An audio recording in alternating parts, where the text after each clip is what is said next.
Thank you very much for waiting. We will start the press briefing.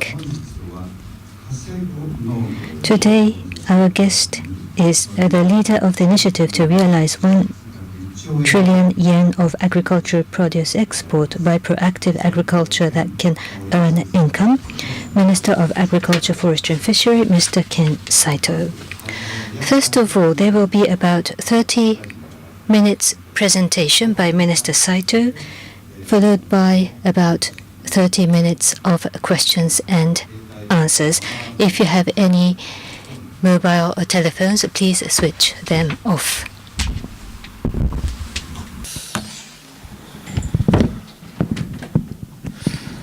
Good afternoon.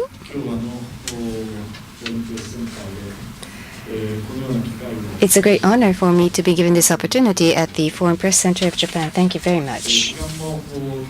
Time is limited, and therefore I would like to go right into my presentation.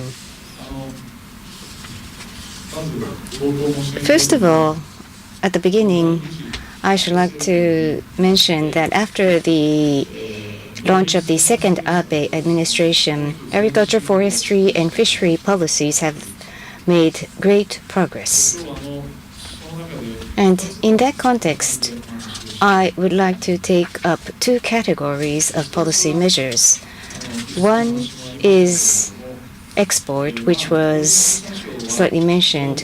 Ministry of Agriculture, Forestry and Fishery covers agriculture, forestry, and fisheries. But since this afternoon time is short, I would like to focus on agriculture, our taking of the current status, and how we are about to make a shift in the policy direction.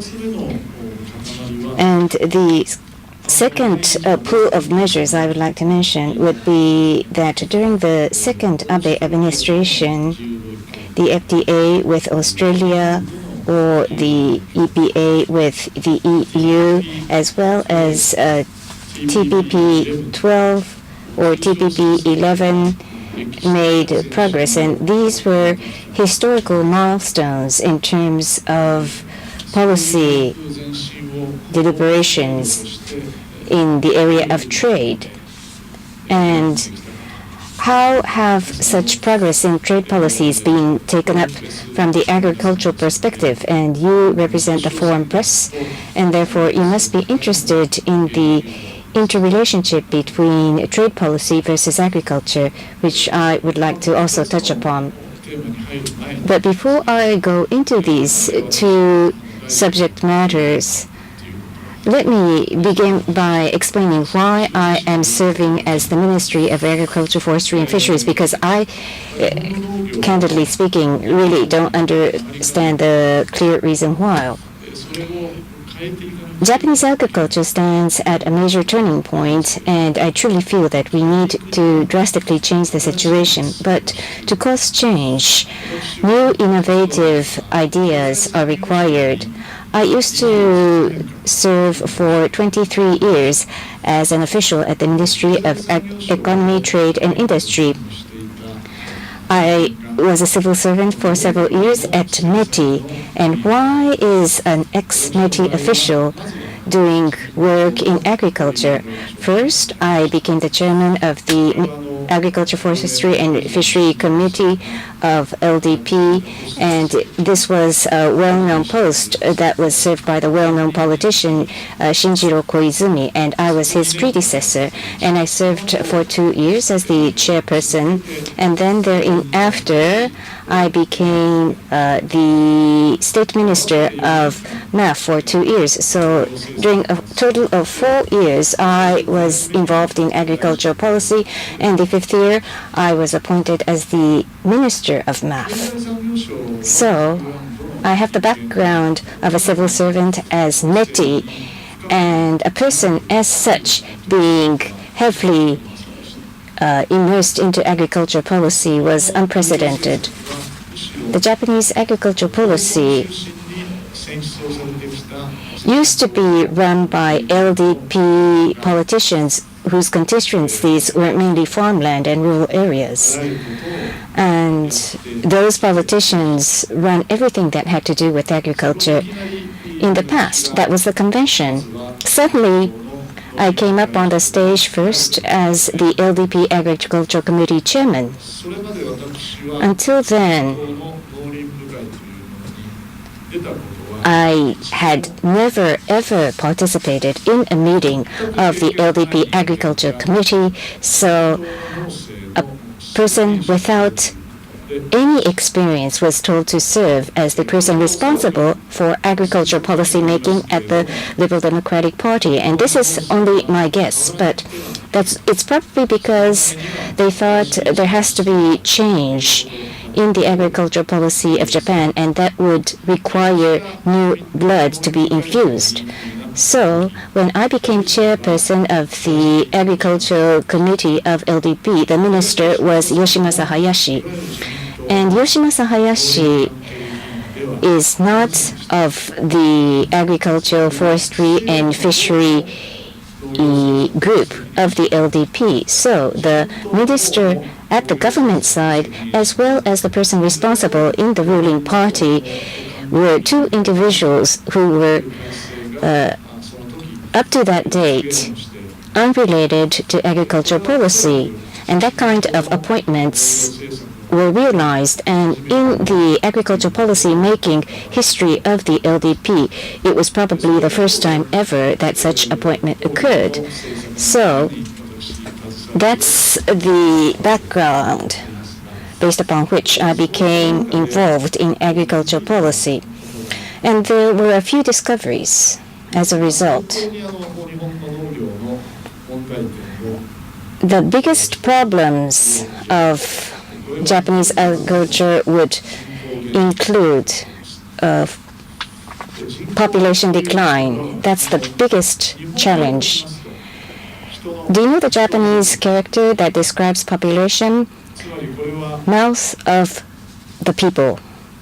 Jin is the people and ko is mouth. In other words, the number of mouths to feed can only decline going forward. So farmers who are producing food to feed people face such big crisis. So how can Japanese agricultural sector respond to this crisis? And this is currently the overwhelmingly biggest challenge of Japanese agriculture.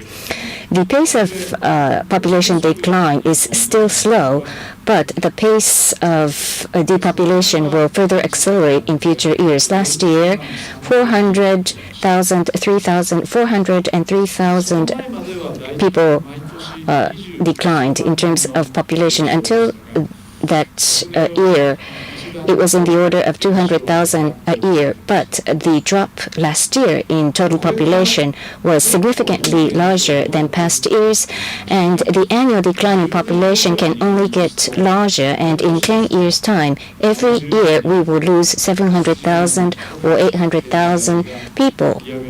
So no matter whether we like it or not, we're going to enter into such age. And people that go into the mouths of the people is provided by the farming industry. So the biggest challenge is how such an industrial sector should respond to that big change. And this is the biggest challenge of Japanese agricultural sector. And in order to respond to this challenge, simply speaking, there are only two choices. One, with the domestic market continuing to shrink, then capture the overseas market. In different words, that would mean export promotion. The domestic population will only go down, but overseas population at a significant pace will continue to increase, and the number of millionaires will increase. There's a washoku boom of Japanese cuisine, and Japanese restaurants will increase exponentially. In the past 2 years, the global number of Japanese restaurants increased by 30%. In comparison to 4 years ago, the number of Japanese restaurants on this planet has doubled, and this momentum will only continue.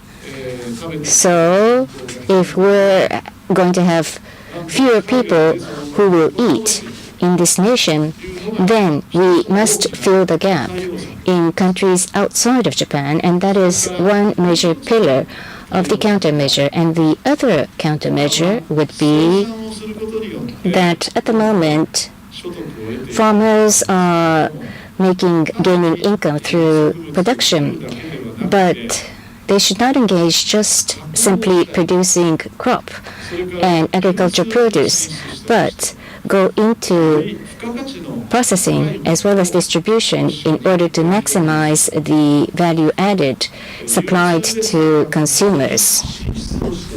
By engaging in distribution and processing, and the value added, it should be enjoyed by the producers themselves. That, I think, is the second direction of the countermeasures. So population decline, depopulation, that's the big turning point that we have to successfully turn. So with these two directions and two pillars, we have to continue our effort. That is the major direction of our farming policy. However, unfortunately, so far, Japanese farmers' farm policy in Japan, all effort was made in production, and therefore how to sell the produce or how to sell outside of Japan, there was almost no thoughts given to such aspects. Therefore, how to deal with this going forward is extremely difficult. What is important is if business as usual continues, if nothing changes, we go nowhere. There will be fewer people who need to eat. If we continue the same as we have been doing, that's a risk. That is the very harsh circumstance that Japanese farming is placed at. If it is the same risk, then how about taking challenges with challenge spirit? That is becoming important these days. That is, there must be ingenuity, think differently, and enable environment where people can start new challenges. In terms of policies, we shall have to create an enabling environment where people can have challenging spirit and ideas, not only allowing enabling environment, but there must be a change, reform in the mindset of the farmers themselves on the farm. Mindset change by the farmers facing this reality is required. That's the reality as of today. So far, as long as farming products were produced, if there's an abundant crop, price might have gone down, or with poor harvest, with lower production, they struggled through, or they thought government would do something. So as long as farmers produce, they thought that was fine. As long as the quality was good, that sufficed. However, going forward, how to create a produce that will be more popular, how to sell outside of our country, overseas. Those are the required efforts, not only mere simple production. It's not that the farmers did not think about the market or destination, but more than ever, there must be higher sensitivity by the farmers as they produce farm product. That is the era environment as of today. From this year, the rice production adjustment will be changed significantly for the first time in 40 years. And the reason of this major policy change is because we have to adapt the production according to the changing market. With that mindset, we are implementing policy changes. A little bit ago, there was a lot of discussion about the reform of Nokyo agricultural cooperatives. Also, the reform of agricultural cooperatives are also implemented in the same line with the idea that I've mentioned. So the people on the farm, they should be able to make challenging attempts more than ever, and we want the cooperatives also to change. With that hope, we have implemented the reform of the agricultural cooperatives. For example, the directors, executives of Nokyo, not only the farmers themselves, but those in distribution and sales or people with management expertise. How about increasing diversity on the executives of the agricultural cooperatives? We have tried to deal it with policy and regulation changes. In that sense, I think there has been significant progress in the reform. At Abe government, I think this is becoming one of the significant achievements. As I discuss these items, one international person who has been watching the Abe government policies asked a question to myself. Agricultural policy reform or reform of agricultural cooperatives or Nokyo, after all, it's Japan, and therefore probably there's not much advance or progress. What is the reality? That was the question asked of myself, and therefore the following is how I responded about the agricultural cooperative reform. After the reform, I visited Zenchu, the chairman of Zenchu, who resigned. He is the head of the agricultural cooperatives because that was a reform that they did not actually want to implement, and because of the sense of responsibility, the chairperson resigned. So to that extent, it was a very aggressive reform that caused the chairperson to resign. The person who asked me that question was from the United States, and therefore the agricultural reform implemented by Abe government is just like the chair of the National Rifle Association resigning. It is as if the NRA had to be reformed so that the top of NRA had to resign. I use that analogy, and the US person who asked me that question was impressed. So for myself, that the chairperson would resign, that was not what we had hoped or expected or wanted, but those who had supported LDP so far, such organization who strongly supported LDP, even if we had to have a confrontational relationship, we had a determination that agriculture had to be reformed. There were lots of misunderstandings, and partly because of that, there was intense confrontation. What was often mentioned was that the LDP is bullying the agricultural cooperatives, Ijime. That was the language used, that LDP is bullying agricultural cooperatives. There are no reason, no advantage of LDP bullying because they cheered for the LDP. They support LDP in elections. By bullying them, what gains that LDP can enjoy? Nothing at all. In fact, the future of agriculture, we are facing a major turning point, as I mentioned.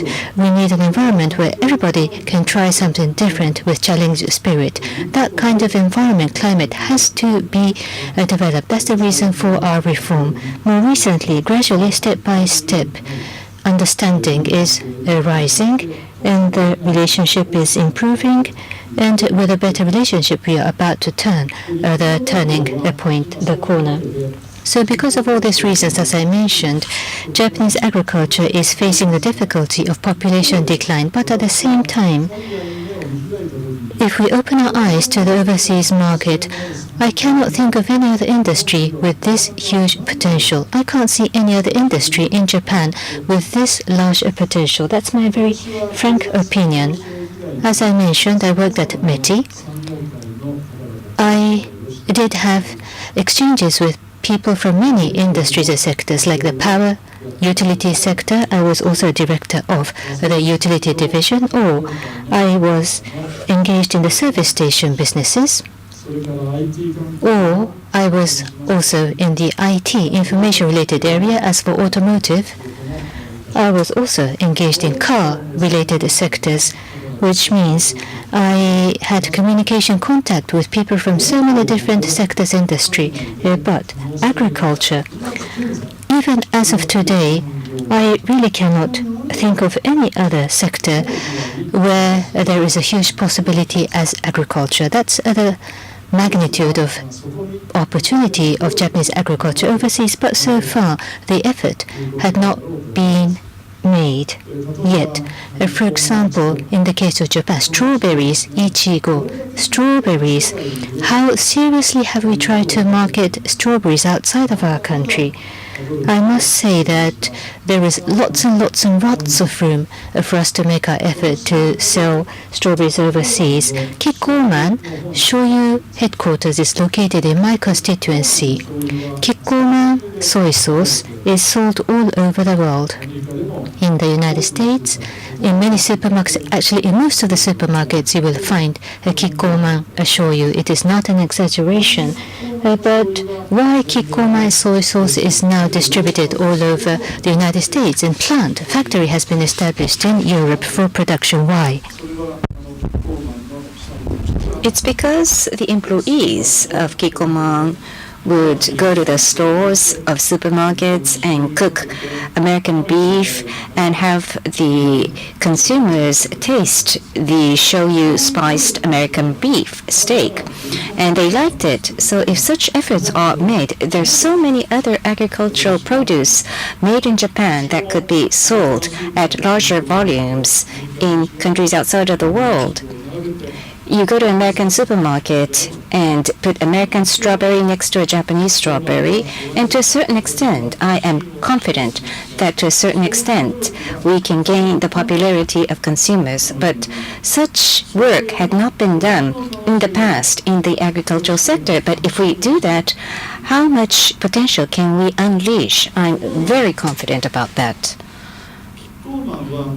But in the case of Kikkoman, there are large blue-chip companies, so they can afford to send their employees to supermarkets for sales promotion.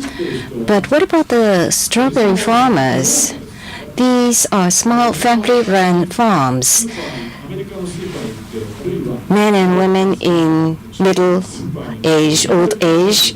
So even if you ask them to go to American or European supermarkets to sell their strawberries that they produce, they would just give us a blank face. So who should do that? I think that's where the employees of agricultural co-ops come in. In other words, they, on behalf of the Japanese farmers, can be the salespeople of Japanese agricultural produce in places outside of Japan. So we want the agricultural co-op to become such an organization, and that is one of the objectives of the agricultural co-op reform. At any rate, there's huge untapped potential in Japanese agricultural sector. So today, we are simultaneously facing both crisis and opportunity. If we overcome the crisis and try to expand the opportunity, we will be successful in implementing agricultural policy reform. Let me give you one interesting example that I discovered recently. In Hong Kong, onigiri, rice balls of Japan, has become quite popular. The brown rice produced in Japan is imported in Hong Kong, and the brown rice is refined in Hong Kong to be made into rice ball, onigiri, and in a fast food style shop, they are being sold. 25 Hong Kong dollar and 15 Hong Kong dollars is the two-tiered price per onigiri. 25 Hong Kong dollars is the equivalent of 400 yen. So 400 yen per onigiri. And there's a long queue in front of the stores, and it's selling so well. Currently, this company runs 28 branches. And who's running this business? It's two Japanese people.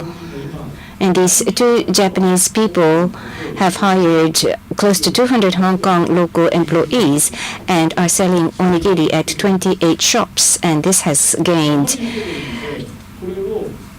popularity. And it was so popular, their goal is to increase the number of stores to 200 by 2020.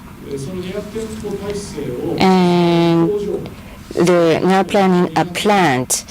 Last February, the plant to support that 200 store network has already begun operation. Then between 4,000 to 4,500 tons of brown rice will be exported from Japan to Hong Kong.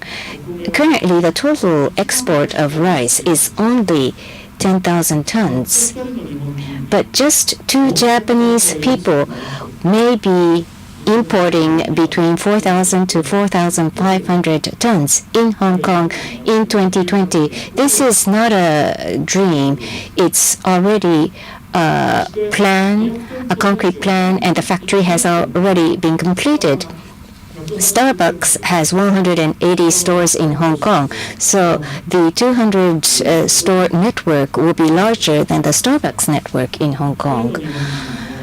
So these two Japanese people are named Nishida-san, that's the CEO, and the other person is Yamada-san.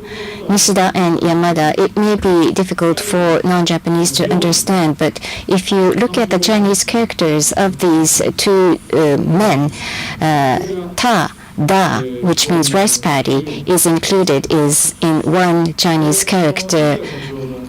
And it's quite impressive that that is their name. And Nishida-san is 32 years old. If you can do something with onigiri, then why don't we tap into other Japanese resources? Then, other Japanese food, there must be a larger possibility. So in that sense, the Japanese food produce, it might be a crisis, a risk, but there is a huge opportunity. So as I mentioned, across the world, population is rising, richer people are rising, there's a boom in Japanese food, plus Japanese restaurants are explosively increasing. Under this background, how much we can challenge and sell more of our produce across the world, that is what we have to deal with. That was about the first pillar. And the second point I wish to discuss is, in the second Abe administration, up until then, trade policies made a huge leap forward. With Australia, the EPA or FTA, in the case of Australia, you may be aware, but Australia was the most passionate, is the most ardent in liberalizing farm market. So with that country and Japan, that we have concluded an EPA that was with the second Abe administration, and as you know, TPP, including the United States, the TPP 12 and the TPP 11 ex the US, and our EPA with European Union, all of these were successively realized by the second Abe administration. For us engaged in farm policy, again, this was a major situation, almost a contingency, but considering the future of Japan as a whole, these FTA, EPAs were absolutely necessary. As a minister in charge of agriculture, I had to admit that EPFTAs were absolutely necessary. First of all, for the near-term economic management, this year, the stock price started at a good level. So the economic environment is quite good, so. This year, in terms of security, apart from security risk, economic risk at this moment does not appear to be there. As for the Japanese economy this year, it is expected to be quite fine. So as for next year, there will be the abdication of His Majesty, which means there will be the enthronement of the Crown Prince, and the Tokyo Olympics will be in 2020, which means next year will be the year prior to the Olympic Games. Consumption tax hike is expected, but there are no reasons to think that the economy could suffer damage, which means it is expected that the Japanese economy will be steady. As for 2 years from now, it will be the year of the Tokyo Olympics and the Paralympics, and we hope that there will be a huge passion for the event. But the issue is post-Olympics. After the Olympic Games are over, what will cause the growth of the Japanese economy? What will be the engine of growth? There comes TPP and Japan-EU EPA. By that time, those would have gone into effect, which will be the engine of Japanese growth. That will be one tool or weapon or munition. So on the short-term economic management, these EPA FTAs are necessary, and on a mid and longer-term basis, as I mentioned, the population of Japan is going to decline. Going forward, Asia-Pacific is the area with expanding vitality, and the vitality of all over the world have to be brought into our country through FTAs, EPAs. That strategy is extremely important for the growth of our country. Thinking in that way, trade agreements, our efforts to engage in trade agreements are indispensable, absolutely necessary for Japan.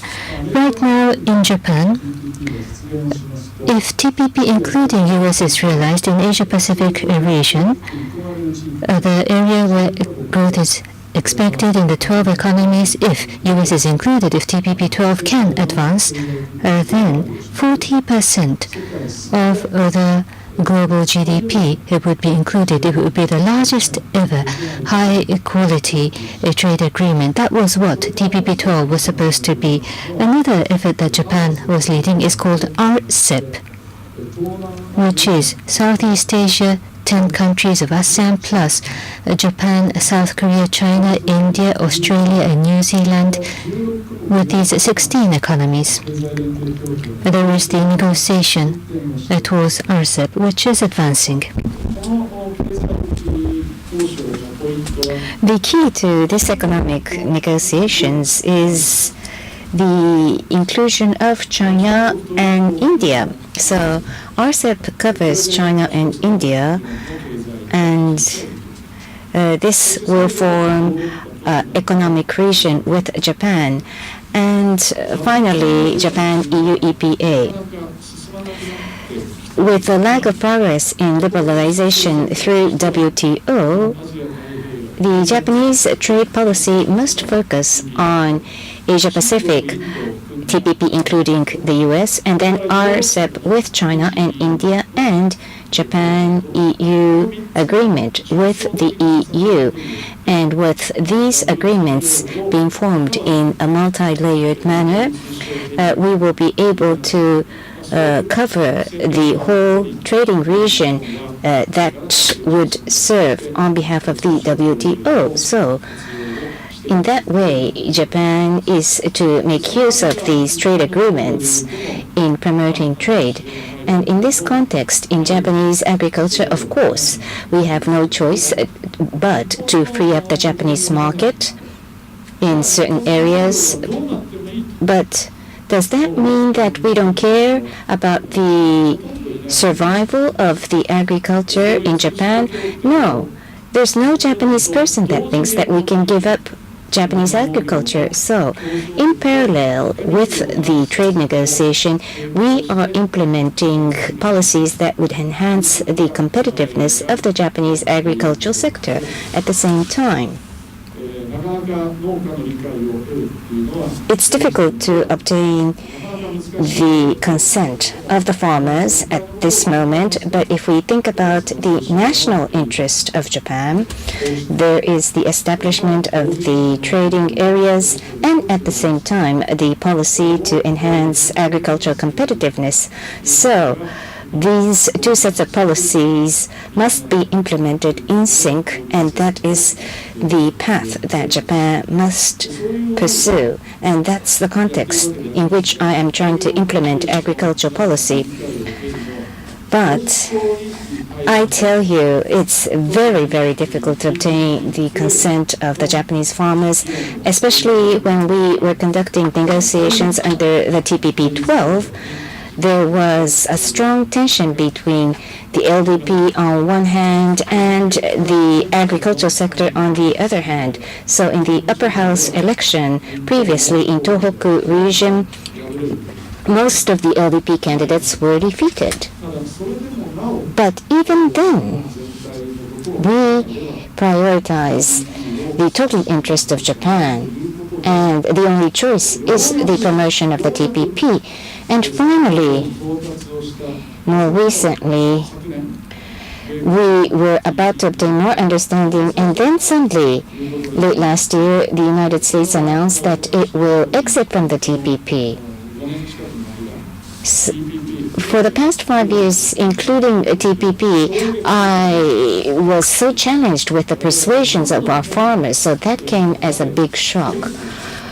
For what objective had we been trying to persuade the farmers? We sacrificed the upper house election. We were defeated in the Tohoku area. But even then, at such sacrifice, we tried to persuade them in order to promote the growth strategy of Japan. But overnight, the U.S. disappeared from the stage, and as a minister in charge of agriculture, that was a big shock, coming at the very final end. We've made such big sacrifice in the TPP negotiations, sacrifice made by the Ministry of Agriculture, Forestry and Fisheries. And for what was all those sacrifice about, people will begin to say. But now we've embarked upon the negotiations or the initiative of the TPP-11, and even today we're calling upon the United States to come back to the TPP, and that's our strong feeling. So we truly hope that they would recognize the original objective. In other words, the U.S. and Japan were to lead the TPP initiative so that the highest level trade agreement can be installed in the Asia-Pacific region with the United States and Japan leading that initiative, and that was the original concept. We strongly, sincerely wish the U.S. will return to this initiative. It is still our strong feeling, and for that, even if the probability might be low, our efforts will continue to invite the U.S. back. That is our feeling. I have gone beyond my time slightly, but rather than each and detailed policies, the viewpoint, the overall perspective about agricultural reform, that is what I have tried to outline. I think I will end here, and I invite any questions. Thank you. Thank you, Minister. Minister SAITO, thank you very much. So we will start the Q&A. We will first invite the questions from the international press. One question per person, please. Please kindly raise your hand. If I ask you, please wait for the microphone. Please tell us your name and your organization.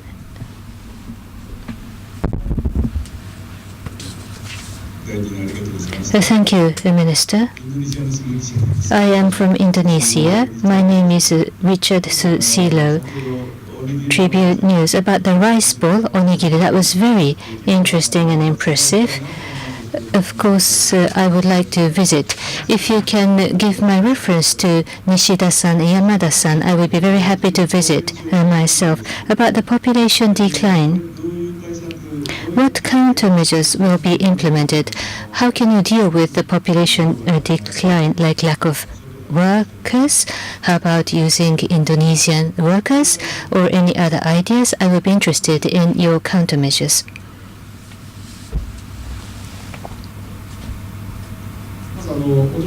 About the onigiri rice ball, the company name is Hyaku no Sha, which literally means 100, the number 100, and the no stands for agriculture, and Sha means company. Hyaku no Sha.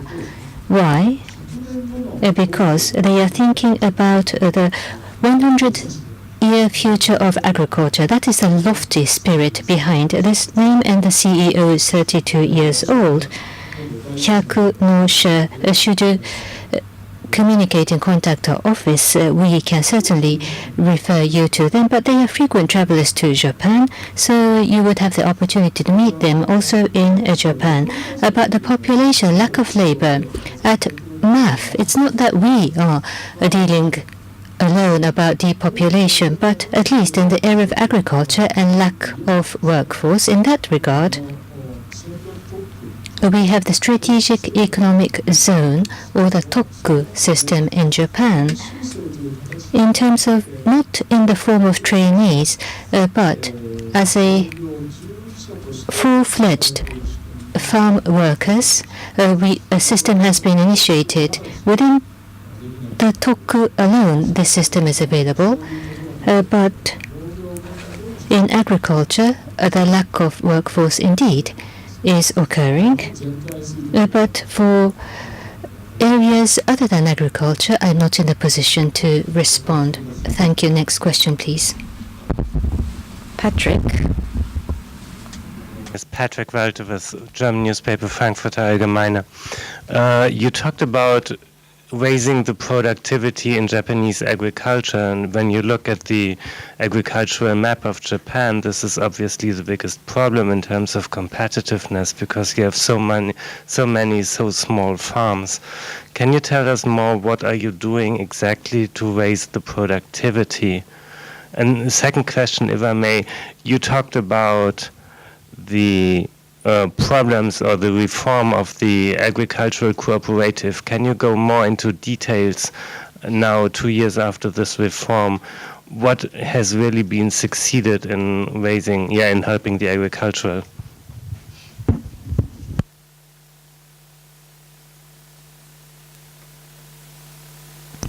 On the first question with regards to enhancing competitiveness, it is true that there are numerous small-scale farmers in Japan, and we are countering this situation with creative measures. Let me give you one example, and this may take a long period of time if I begin to talk about this, but we have this organization for farmland consolidation, and this corporation for farmland consolidation was created. And what's the role of this organization? There are some farmers who want to lease their farmland because they become old, they can no longer engage in farming, so they want to lease the farmland. So this public corporation for farmland consolidation can rent that farmland. This is an intermediary organization, and they can look for a lessee to whom that public corporation can lease the farmland, and then they can bundle a few farmland owners and then make it a bigger lot of farmland to be leased. So this public organization is giving that role. So in this area, this farmer wants to retire, and so does this farmer. But if someone could take care of the farmland and continue to produce, then a few retiring farmers' land could be consolidated so that that bigger chunk of land could be rent to upcoming farmers. So that kind of organization was started up, I believe, 3 years ago. But even then, the lots are smaller, but in comparison to the past, there are farm corporations that are engaging in farming more productively. So this is one policy that we started to implement. And also technical training is being provided, and ICT is also being utilized, like drone technology, and from the air, GPS is being used for reasonable disbursement of fertilizers, and harvesting timing is judged more precisely. So that kind of technical development has taken place. So the total area per farmland cannot suddenly go up like in the United States. But in terms of productivity, I think we've begun to see quite rapid advancement in recent times. And secondly, on agricultural co-op reform, I mentioned one thing that we had done in my presentation, and that is the senior officials of the Agricultural Co-op Federation and appointing people who are experts in marketing or sales, a certain percentage of the senior officials to be appointed for such person, and that has been written into law. And there are regional agricultural co-ops, and these senior official positions will be occupied by people of such nature. And if I could go into the details, there used to be one national organization, and beneath that, in each prefecture, there were the prefectural central committee, and then under the prefectural central committee, there were individual agricultural co-ops, and the audit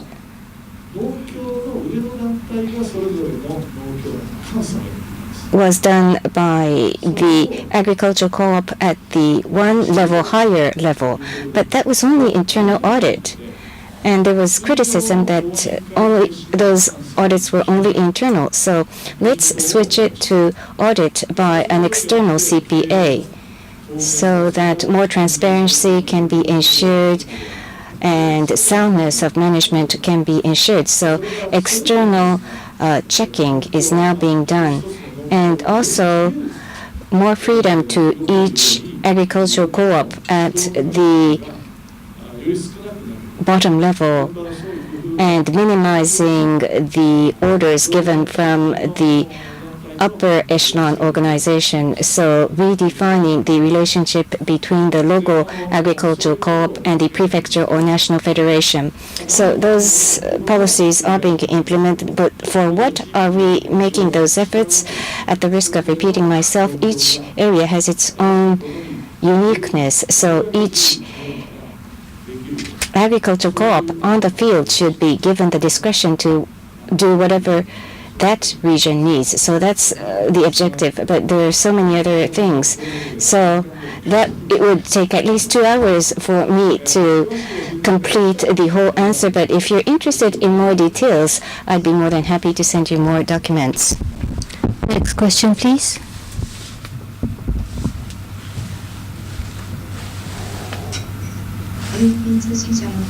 AFP Fukue. There are some younger generation farmers, but after all, aging, the average age of the farmer is very high. I think that's one challenge. How will you deal with this challenge? More specifically, if there are any policies to deal with this, if you can elaborate.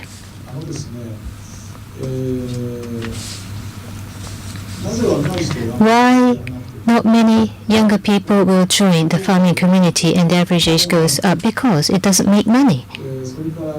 Farming does not earn money, and population is expected to decline in the future. Because of those factors, it doesn't look like an attractive workplace. I think that is the major factor.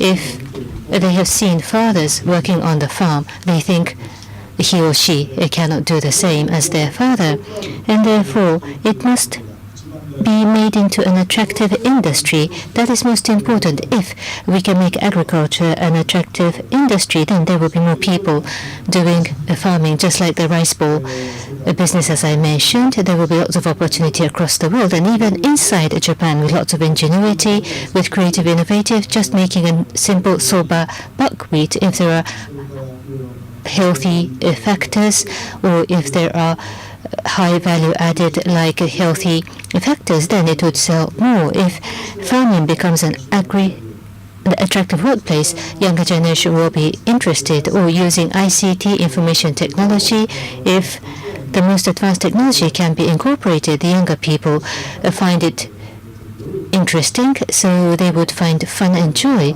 with high-tech agriculture. That, I think, is also important. We cannot enforce the younger generation to engage in farming. Farming itself has to become attractive. I think that is the most important. We can push them into farming. Having said all that, there are lots of policies and efforts. For example, for people who are freshly starting farming, they will start with no income at the beginning, and therefore we do have a program of financial support for new farmers.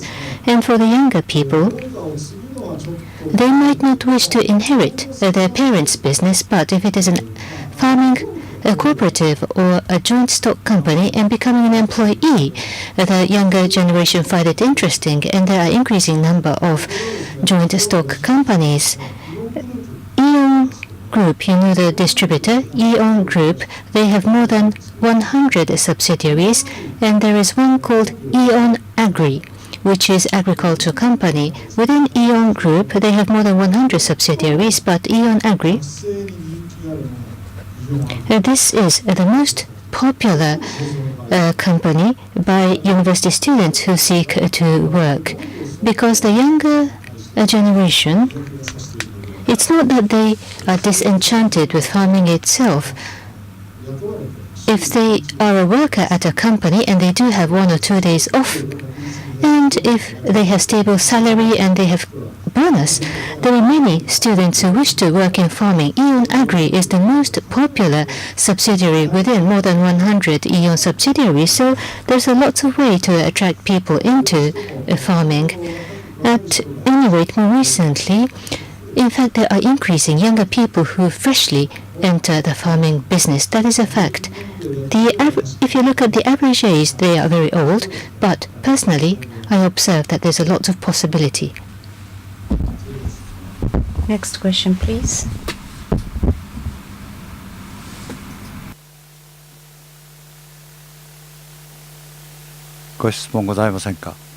Are there no other questions? それでは後で If not, then the minister will be kind enough to stay for a few more minutes for those who want to exchange business cards with the minister. Thank you once again for sharing your precious time with us.